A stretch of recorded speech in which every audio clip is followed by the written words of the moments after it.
हमें शर्मिंदगी होनी चाहिए कि नहीं, नदामत होनी चाहिए कि नहीं, हमारे ज़मीरों को जिंदा होना चाहिए कि नहीं। लम्हा फिक्र ये यार, हम कब्रों को नहीं बख्श रहे। जी बिल्कुल बिल्कुल यही है। अब देखें ना, कुछ लोग व्यूज, डॉलर, सब कुछ ये देखें वो क्या लेकर गया साथ। आप लोगों को नहीं लगता कि आप लोगों ने अवाम को गुमराह किया है?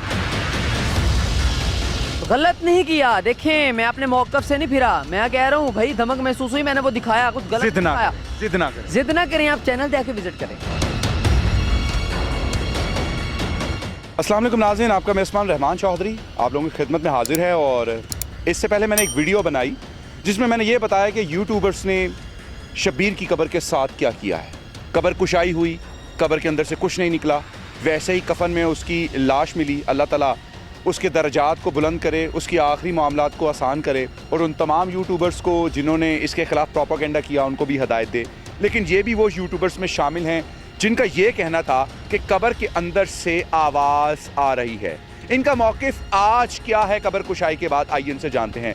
आप लोगों को नहीं लगता कि आप लोगों ने अवाम को गुमराह किया है? जी, मैं आज भी अपने मौक़िफ़ पर कायम हूँ। आज भी मेरी वही बात है कि आप कह रहे हैं कि कब्र से आवाज़ आ रही है और मैं बोल रहा हूँ कि कब्र से आवाज़ महसूस हो रही है।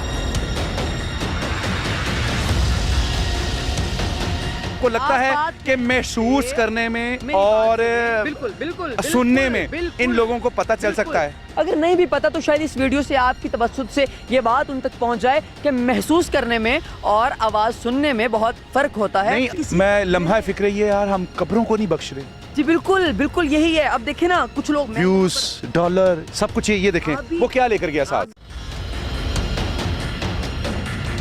बहुत गलत इफेक्ट पड़ेगा अगर मैं कुछ गलत दिखाऊंगा। तो माफ़ी मांगनी चाहिए भाई। देखें, मुआफ़ी किस बात की, मैं तो आज भी कायम हूँ भाई। मैं कौन सा मुकर रहा हूँ, मैंने कहा जो मैंने देखा वो मैंने आपको बताया। भाई जिस वक्त ये दुनिया बनी थी ना, तो जिद शैतान ने भी की थी, अल्लाह ताला ने उसको मरदूद कर दिया था।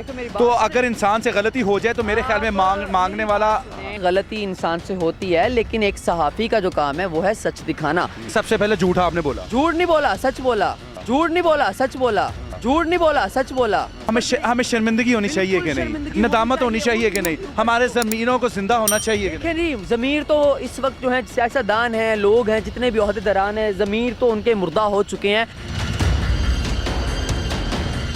कि जिन लोगों ने फेक रिपोर्टिंग की उनको क्या मैसेज देना चाहेंगे? मैं खुद हैरान परेशान हूँ कि मिलियंस में व्यूज गए हुए हैं उन लोगों के।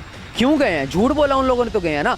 ये शख्स इस दुनिया से जा चुका है और लम्हा फिक्रिया ये है कि हमने भी चले जाना है, खाली हाथ जाना है। और जो कपड़े हैं ना, शायद वो भी नसीब होते हैं या नहीं होते। तो अल्लाह ताला से डरना चाहिए, माफ़ी मांगनी चाहिए। आप माफ़ी मांग ले अगर कोई गलती। जी बिल्कुल। मैं देखें, मैं लोगों से क्या माफ़ी मांगनी, लोगों का मैं मुजरिम नहीं हूँ। मैं अल्लाह ताला से माफ़ी मांगता हूँ। हाथ लगा के पकड़ के माफ़ी मांगनी।